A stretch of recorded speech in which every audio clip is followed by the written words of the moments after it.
Bonjour et bienvenue, c'est Alexandre Quesada, chasseur et investisseur immobilier. Donc cette fois-ci, dans cette vidéo, je vais vous parler de qu'est-ce que c'est un chasseur immobilier rentable et quelle est la différence entre un chasseur immobilier de RP. Alors, pour commencer, donc un chasseur immobilier, en fait, c'est un agent commercial qui est attaché avec l'agence immobilière. Et le chasseur de résidence principale, en fin de compte, lui, il ne cherche que pour des personnes qui veulent se loger. Et en l'occurrence, le chasseur investisseur immobilier sans chasser avec ses chaussettes, non, je crois que c'est pas ça. Lui, ce chasseur immobilier, parce que j'ai dit beaucoup de chasseurs dans cette vidéo, donc ce chasseur immobilier rentable, lui, il recherche uniquement des biens, avec des rentabilités environ au moins à plus de 10%. Nous, on est spécialisé que dans ça. Donc pour ma part, moi, je suis en train d'acheter un immeuble rentable à plus de 12% de rentabilité et 10% net. Donc ça existe. Je sais très bien qu'il y en a qui vont dire c'est pas possible, c'est du bullshit, c'est des conneries. Encore un vendeur de rêve. Vous pensez ce que vous voulez. Une fois que j'aurai les actes authentiques, donc j'ai le temps, il faudra un certain moment, mais je vous les montrerai. Et en plus de ça, je vous montrerai la rentabilité, ce qui est tout à fait largement possible. Donc moi, ça fait déjà 17 ans que je vis, que j'ai des revenus fonciers, et cela fait 8 ans que je vis de mes revenus fonciers. Voilà. Donc, cela dit, nous, en fait, on accompagne des clients qui n'ont pas forcément le temps, de faire de l'investissement immobilier et qui n'ont pas non plus les connaissances. Alors, il y a des personnes sur le web, surtout sur le web, qui se sont formés. Donc, il y en a pas mal qui sont passés à l'action et qui y arrivent. Et il y en a qui ont dû lâcher prise et doivent se dire voilà, c'est que des c'est du fake, voilà, c'est des bêtises. Et en fin de compte, voilà, il n'y a pas de mystère, la seule façon pour pouvoir y arriver, c'est il faut persévérer. Et après, je comprends bien que quand on a un job, on n'a pas forcément le temps. Et c'est pour ça que nous intervenons à ces moments-là.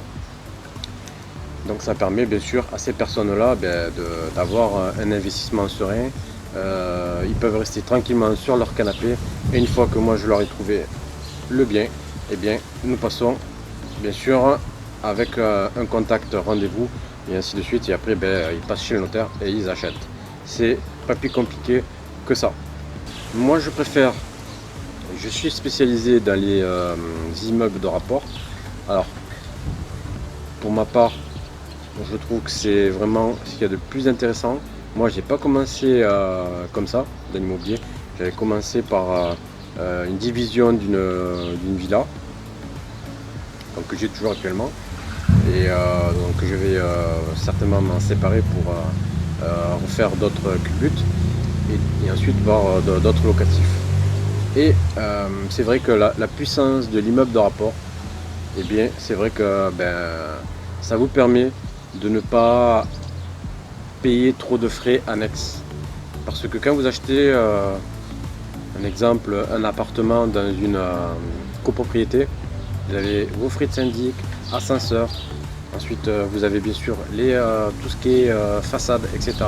Et donc, ces frais-là peuvent vous faire plonger considérablement votre cash flow.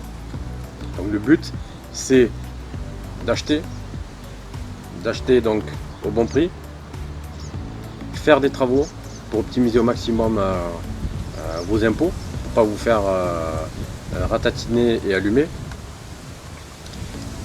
Et bien sûr, une fois que tout cela est fait, il faut que tout s'autofinance et qu'il vous reste un pécule, donc ce qui est le cash flow. Voilà. Donc moi, pour ma part, je préfère aller à partir d'un cash flow au minimum de 350 €. Je le présente à un client ou j'achète par exemple pour moi. Ça, c'est vraiment le strict minimum. Donc voilà, moi le bien que je suis en train d'acheter, c'est un immeuble de rapport de 4 appartements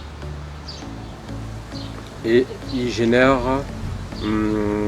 alors que je vous dise pas de bêtises, en location nue, parce que si vous voulez, il y a 4 locataires dedans, il y en a 2 que ça va passer en nu en attendant.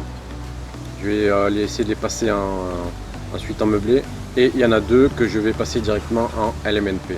Donc là c'est tip top niveau fiscalité, donc ça permet d'optimiser au maximum sa fiscalité et augmenter ses revenus. Il y a une différence entre du NU et du LMNP, qui me semble, si je ne dis pas de bêtises, j'étais à 100 € de plus.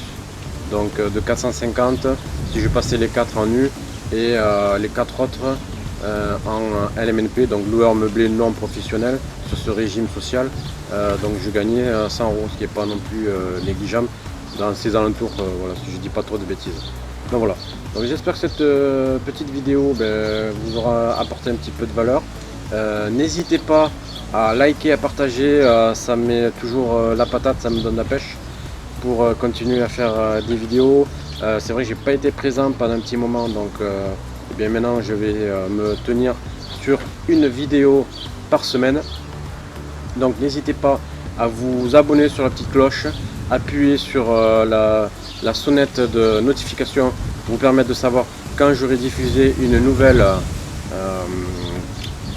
vidéo. Et ensuite voilà, et laissez un petit commentaire si vous voulez approfondir. Ça veut dire peut-être si vous êtes débutant, si vous voulez parler plus de tout ce qui est travaux, puisque voilà, moi je suis un ancien artisan et donc investisseur depuis belle lurette. Donc voilà, je pourrais vous donner un maximum de valeur ajoutée.